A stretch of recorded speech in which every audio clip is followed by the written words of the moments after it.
கலாம் ஐயாவை எல்லோரும் இன்றைக்கு வரைக்கும் கொண்டாடி தீர்க்கிறோம்.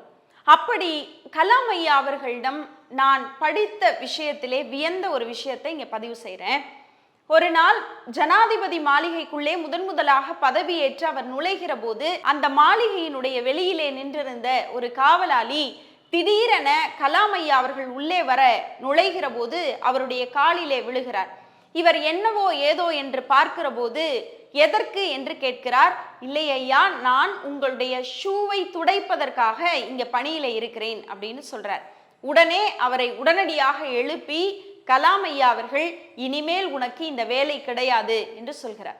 இதை பார்த்தவுடன், இதை கேட்டவுடன் அந்த மனிதர், ஐயோ, எனக்கு இருந்த இந்த வேலையையும் இவர் வந்த முதல் நாளே எடுத்து விட்டாரே என்று நினைக்கிற அந்த தருணத்திலே, இனிமேல் நான் இந்த பதவிக்காலம் முடிந்து செல்கிற வரை உனக்கு இந்த மாளிகையை சுற்றி இருக்கிற தோட்டங்களை கவனித்து கொண்டு அதற்கு நீரூற்றுகிற வேலைதான் உனக்கு அப்படின்னு சொல்றார்.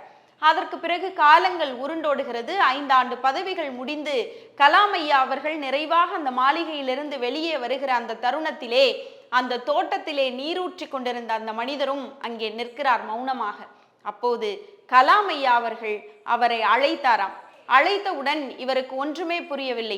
முதல் நாள் தன்னுடைய ஷூவை துடைக்க வேண்டாம் என்று சொல்லி 5 ஆண்டு காலம் தோட்டத்திலே வேலை கொடுத்து இன்றைக்கு கிளம்புகிற நாளில் இவர் ஏன் அழைக்கிறார் என்று அவர் ஆச்சரியத்தோடு ஓடி போகிற போது அவரிடம் கலாம் ஐயா அவர்கள் சொல்லுகிறார்கள், இந்த தோட்டத்தில் இவ்வளவு நாள் நீ நீரூற்றினாயே, இப்போது என்னுடைய இந்த சூட்கேஸ்கள் மேல் தண்ணீரை தெளி என்று சொல்கிறார்.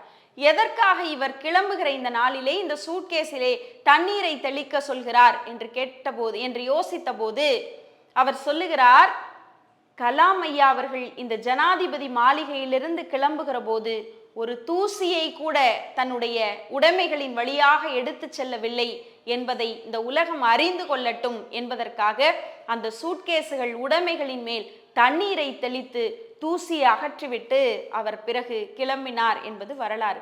எப்படிப்பட்ட ஒரு மனிதர்!